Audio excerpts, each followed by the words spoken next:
बिस्मिल्लाहिर्रहमानिर्रहीम। मैं हूं मोहम्मद ज़ियाउल-हक और आप देख रहे हैं एफएस मीडिया नेटवर्क। खबर शामिल करते हैं लंदन से। Chairman Pakistan overseas club UK Faisal Khawaja ने कहा है कि 14 अगस्त सिर्फ आज़ादी के हुसूल की यादगार ही नहीं बल्कि अलग कौमी तशख़्ख़ुस और ख़ुद मुख्तारी की तजदीद अहद का दिन भी है। पाकिस्तान दुनिया भर में उम्मत मुस्लिमा की उमंगों का महवर व मरकज़ है और कश्मीरियों की आज़ादी का ज़ामिन है।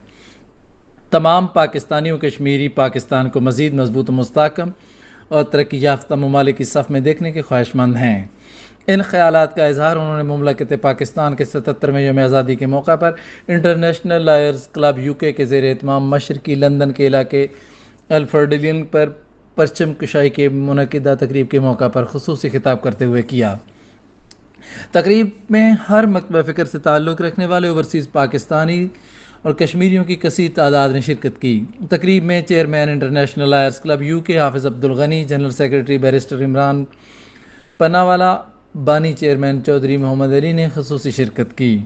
दीगर शुरका तकरीब में Rizwan Saleria, Shafqat Ali Sandhu, executive director councillor Moazzam Ali Sandhu, साबिक chairman Mushtaq Chaudhry, joint secretary मेहमान ख़ुसूसी ख्वाजा जुनैद, वर्ल्ड चैम्पियन और साबिक कप्तान Pakistan hockey team businessman Chaudhry Abdul Wahab Sajid Khan ने भी शिरकत की। मुकर्रीन ने कहा कि पाकिस्तान को दुनिया के नक्शे पर अलग मुल्क के क़याम के लिए तारीख़ी कुर्बानियों से गुजरना पड़ा।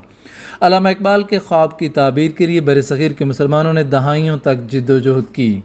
कायद-ए-आज़म मोहम्मद अली जिन्नाह ने ऑल इंडिया मुस्लिम लीग कायम करके पाकिस्तान के मुसलमानों को अपना अलग इस्लामी मुल्क कायम करके दिया, मगर आज 77 बरस गुजर जाने के बाद हमें इस अहम तरीन दिन के मौके पर सोचना होगा कि हम किस मकाम पर खड़े हैं।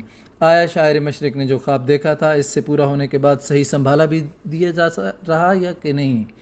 उनका कहना था कि इस दिन के मौके पर हमें बाजे बजाने और गाने बजाने के से परहेज़ करना चाहिए और इस अज़्म की तजदीद करनी चाहिए कि कायद-ए-आज़म मोहम्मद अली जिन्नाह ने हमें 14 अगस्त 1947 को अलग मुल्क बना कर दिया। हमें इसे यौम तशक्कुर के तौर पर मनाना चाहिए और इस बात की तजदीद के तौर पर भी हमें मनाना चाहिए कि जिस मुल्क ने हमें अलग कौमी तशख़्ख़ुस दिया, मुकम्मल मजहबी आज़ादी दी, इसकी सलामती और बका के लिए किसी किस्म की कुर्बानी से गुरेज़ नहीं करेंगे और दुआ करते हैं जब तक दुनिया कायम रहेगी, अल्लाह की मदद और नुसरत से पाकिस्तान दुनिया के नक्शे पर कायम दायम रहेगा।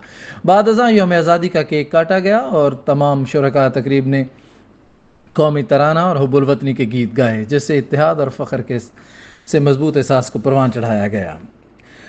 सब्सक्राइब कीजिए एफएस मीडिया नेटवर्क और देखते रहिए ताज़ा तरीन खबरें और तबसरे।